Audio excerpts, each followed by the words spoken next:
Hello. As we now approach Christmas, I just wanted to record this message to wish you a happy, peaceful Christmas, despite the extraordinary circumstances in which this Christmas comes to us. And I wanted also to thank you, all of you, for all that you have offered and given and been through this challenging year, as together we've sought to continue to be a faithful church in the midst of all these challenges. Who could have foreseen last year what this year might be?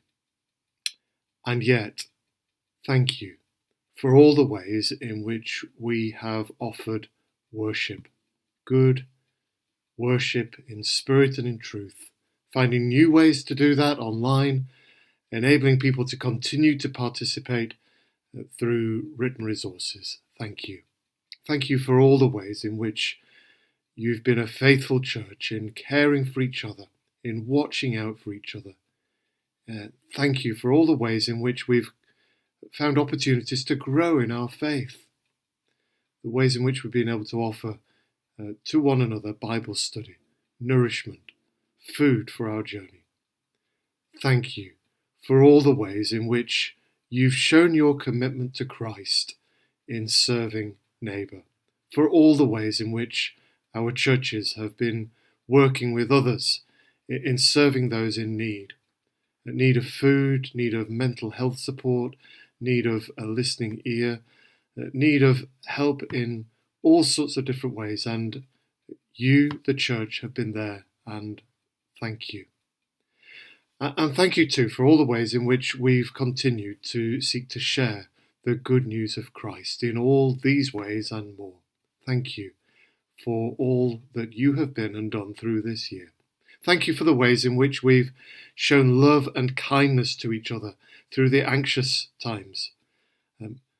It's been such a challenge sometimes, hasn't it, to stay in that place where we can feel good enough to be able to be caring enough. But thank you for all that care and concern that has held us together.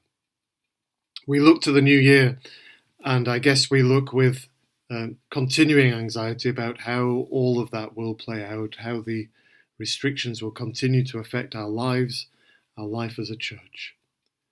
But for now, for this Christmas time, however we are having to celebrate that, I pray that there will be a real sense within our hearts of knowing Christ coming afresh to be for us good news.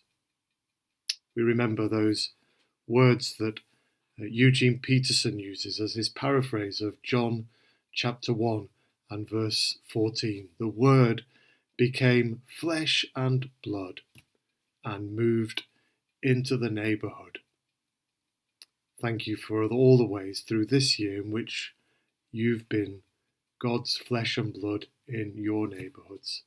And I pray now that you will know God coming to you into the midst of your home and your life in these days, that we truly can celebrate the wondrous news that God in Christ has come to be with us, to be for us.